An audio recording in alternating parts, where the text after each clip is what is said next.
नमस्कार दोस्तों, स्वागत है आपके अपने YouTube channel tricky math reasoning पर। साथियों, आज की इस क्लास में आप सभी को रीजनिंग के टॉप 10 महत्वपूर्ण क्वेश्चंस कराएंगे जो आपके एग्ज़ाम के लिए बहुत ही महत्वपूर्ण हैं, क्योंकि दोस्तों ये सारे क्वेश्चन वो क्वेश्चन हैं जो पिछली परीक्षाओं में पूछे गए हैं और इसी प्रकार के क्वेश्चन आपके एग्ज़ाम में भी पूछे जाएंगे। इसलिए आप इन क्वेश्चनों को देखकर जाएं और वीडियो के लास्ट में कमेंट बॉक्स में लिखकर बताएं कि आपने कितने का सही उत्तर दिया है। तो दोस्तों, क्लास की शुरुआत करते हैं क्वेश्चन नंबर 1 से। क्वेश्चन नंबर 1 है, कह रहा 7 का संबंध 345 से है और 8 का संबंध 514 से है, तो आप बताएं 2 का संबंध किससे होगा। ऑप्शन ए में 12, बी में 16, सी में 18 और डी में 10। तो साथियों करते हैं, सबसे पहले देखेंगे 7 का संबंध 345 से किस प्रकार से है। जैसे 7 का हम क्यों करेंगे, 7 का क्यों होता है 343। अब 343 में जब 2 प्लस करेंगे तो हमें संख्या प्राप्त होगी 345, जो उठा के उसने यहाँ पर रखी है। अब यहाँ चेक करते हैं 8 का क्यों करेंगे। 8 का क्यों होता है 512। अब 512 में जब 2 प्लस करेंगे तो संख्या प्राप्त होगी 514, जो यहाँ पर रखी है। तो साथियों अब यहाँ पर भी उसी प्रकार से करेंगे, 2 का क्यों करेंगे। 2 का क्यों होता है 8, 8 में 2 प्लस करेंगे तो संख्या प्राप्त होगी 10। तो इस प्रकार से क्वेश्चन मार्क के स्थान पर संख्या आएगी 10। Option number D question number 1 का सही उत्तर हो जाएगा। क्वेश्चन नंबर 2 है, कह रहा 20 का संबंध 42 से है और 25 का संबंध 52 से है, तो आप बताएं 18 का संबंध किससे होगा। ऑप्शन ए में 38, बी में 42, सी में 36 और डी में 54। तो दोस्तों करते हैं इस क्वेश्चन को। उसने यहाँ पर किया है 20 में 2 का गुणा किया और प्लस 2, तो संख्या प्राप्त हो गई 42, जो उठा के उसने यहाँ पर रखी है। उसी प्रकार से यहाँ पर चेक करेंगे 25 में 2 का गुणा करेंगे प्लस 2, 25 का जब 2 में गुणा करेंगे तो 50 और 50 में जब 2 प्लस करेंगे संख्या हो जाएगी 52, जो उठा के उसने यहाँ पर रखी है। तो दोस्तों अब यहाँ पर भी उसी प्रकार से करेंगे। 18 में 2 का गुणा प्लस 2, 18 में जब 2 का गुणा करेंगे तो 36 और 36 में जब 2 प्लस करेंगे तो संख्या प्राप्त हो जाएगी 38। तो इस प्रकार से इस क्वेश्चन का सही उत्तर हो जाएगा option number A 38।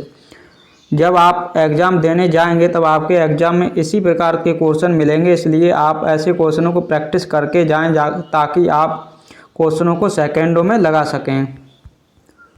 Question number 3 है, कह कूट भाषा में YELL को 25 51 212 के रूप में लिखा जाता है, उसी भाषा में TALE के लिए कोड क्या होगा। आप कमेंट बॉक्स में लिखकर बताएं। 20 11 56, बी में 20 11 25, सी में 20 21 12 42 और डी में 20 11 26।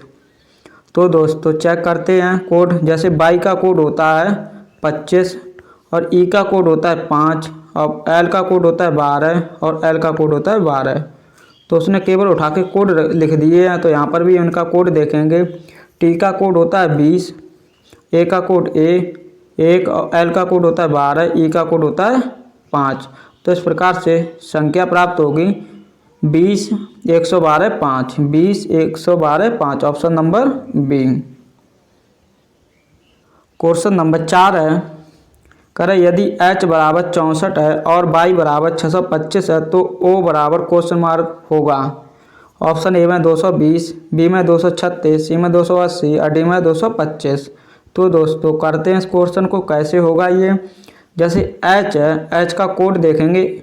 h का कोड होता है 8, 8 का वर्ग करेंगे तो संख्या प्राप्त होगी 64, जो उठा के उसने यहाँ पर रखी है। जब y का कोड देखेंगे तो 25, अब 25 का जब वर्ग करेंगे तो संख्या प्राप्त होगी 625, जो उठा के उसने यहाँ पर रख दी है। अब o का कोड देखेंगे साथियों। o का कोड होता है 15, 15 का जब वर्ग करेंगे तो संख्या प्राप्त होगी 225। Option number D question number 4 का सही उत्तर हो जाएगा। क्वेश्चन नंबर 5 है, करा यदि आज 23/2/2012 के दिन गुरुवार है तो आज से 91 दिन के बाद कौन सा दिन होगा। आप आंसर कमेंट बॉक्स में लिखकर बताएं। ऑप्शन ए में शुक्रवार, बी में गुरुवार, सी में सोमवार और डी में मंगलवार।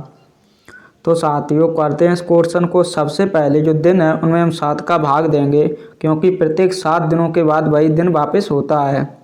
जैसे अगर इसमें हम 7 का भाग देंगे तो जाएगा 7 और 7 21, यहाँ 13 बार, यानी ये जो 91 है उनमें 7 का भाग पूर्णतः विभाज्य हुआ है, इसलिए दिन वही वापस से आएगा।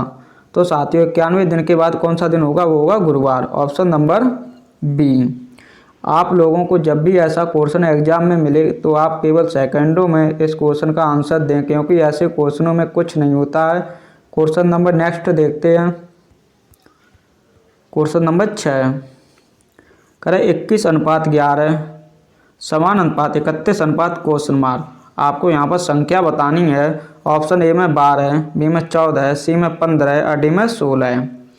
तो साथियों करते हैं इस क्वेश्चन को कैसे हुआ है। ये जैसे 21 है, 21 में 1 प्लस किया और भाग दिया 2 का, तो 21 और 1 हो जाएगा 22, और 22 में जब 2 का भाग देंगे तो हो जाएगी संख्या प्राप्त होगी 11, जो उठा के उसने यहाँ पर रखी है। अब 31 में 1 प्लस करेंगे और भाग 2 का देंगे, तो 32 में 2 का भाग देंगे तो संख्या प्राप्त होगी 16। तो इस प्रकार से क्वेश्चन मार्क के स्थान पर जो संख्या आएगी वो आएगी 16। Option number D. Question number 7 है करा एम उसी तरह से डब्ल्यू से संबंधित है, तो जैसे ओ निम्नलिखित में से संबंधित है। तो साथियों आप बताएं एम का संबंध डब्ल्यू से है तो ओ का संबंध किससे होगा। ऑप्शन ए में है बी, बी में दिया पी, सी में क्यू और डी में ओ। तो दोस्तों जो एम है, एम को अगर हम जल में देखेंगे तो हमें दिखाई देगा डब्ल्यू, और ओ को जब हम जल प्रतिबिंब में देखेंगे तो हमें दिखाई देगा ओ। तो इस प्रकार से क्वेश्चन नंबर 7 का सही उत्तर हो जाएगा ओ का संबंध होगा ओ से। Option number D. Question number 8 है करें यदि एल का अर्थ है जोड़ना, एन का अर्थ है गुणा, एम का अर्थ है घटाना और पी का अर्थ है भाग, तो निम्नलिखित का मान होगा। आप बताएं। ऑप्शन ए में 12, बी में 8, सी में 10 और डी में 9। तो दोस्तों करते हैं इस क्वेश्चन को। जैसे 2 है और यहाँ पर एन का अर्थ क्या है, एन का अर्थ है गुणा, गुणा 4, फिर दिया एल और एल का अर्थ है जोड़ना प्लस 2, उसके बाद है पी, पी का अर्थ है दोस्तों भाग, भाग देंगे 3 का, फिर एम है और एम का अर्थ है यहाँ पर गुणा, घटाना, सॉरी दोस्तों एम का अर्थ है घटाना, यहाँ पर घटाना कर लेंगे, घटाना 6। अब हम करते हैं सबसे पहले इसमें देंगे भाग, उसके बाद करेंगे गुणा और उसके बाद करेंगे प्लस और उसके बाद सबसे लास्ट में करेंगे माइनस। तो दोस्तों भाग देंगे 21 में तो जाएगा 7 बार, और फिर करेंगे गुणा, 2 और 4 का गुणा हो जाएगा 8, और फिर करेंगे प्लस 8 और 7 हो जाएगा 15, 15 से जब 6 माइनस करेंगे तो संख्या प्राप्त होगी 9।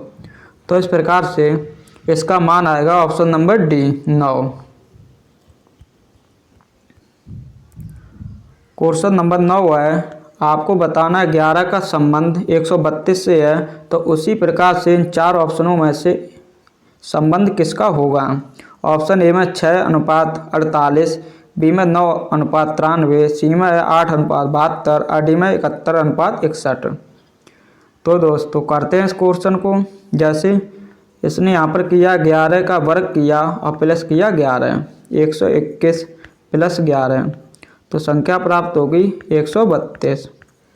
तो दोस्तों अब यहाँ पर हम चेक करेंगे जो 8 है, ऑप्शन नंबर सी है, 8 का वर्ग करेंगे तो संख्या प्राप्त होगी 64, और 64 में जब 8 प्लस करेंगे तो हमें संख्या प्राप्त हो जाएगी 72। तो इस प्रकार से जो ऑप्शन नंबर सी है ये क्वेश्चन नंबर 9 का सही उत्तर हो जाएगा, option number C. Question number 10 है करें 1,6, 31, 156, क्वेश्चन मार्क, 3906। आप बताएं जो क्वेश्चन मार्क के स्थान पर संख्या कौन सी आएगी। ऑप्शन ए में 2125, बी में 781, सी में 1225 और डी में 985। तो दोस्तों करते हैं इस क्वेश्चन को। यहाँ पर उसने किया है 1 में 5 का गुणा किया प्लस 1 तो संख्या प्राप्त हो गई 6। अब 6 में 5 गुणा किया प्लस 1 तो संख्या प्राप्त हो जाएगी 31।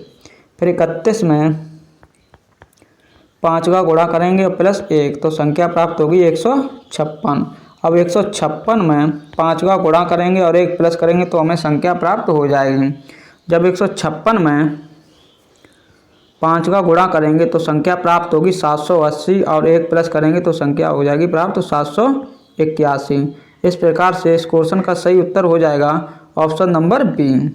और जो 781 में 5 का गुणा करेंगे और प्लस 1 करेंगे तो संख्या प्राप्त होगी 3906। दोस्तों क्वेश्चन नंबर नेक्स्ट देखते हैं। आप लोग इस क्वेश्चन का आंसर कमेंट बॉक्स में लिखकर बताएं। पूछा निम्नलिखित में से असंगत को चुनें। ऑप्शन ए में फूल, बी में जड़, सी में तना और डी में पत्ते। तो दोस्तों आप लोगों को हमने रीजनिंग के 10 क्वेश्चन कराए हैं। अब आप कमेंट बॉक्स में लिखकर बताएं कि आपने कितने का सही उत्तर दिया है। अगर वीडियो पसंद आए तो वीडियो को लाइक करें और अपने दोस्तों के साथ भी शेयर करना ना भूलें। इन्हीं बातों के साथ इस क्लास को यहीं समाप्त करते हैं। मिलते हैं आपको नेक्स्ट वीडियो में। तब तक के लिए आप सभी को जय हिंद, जय भारत।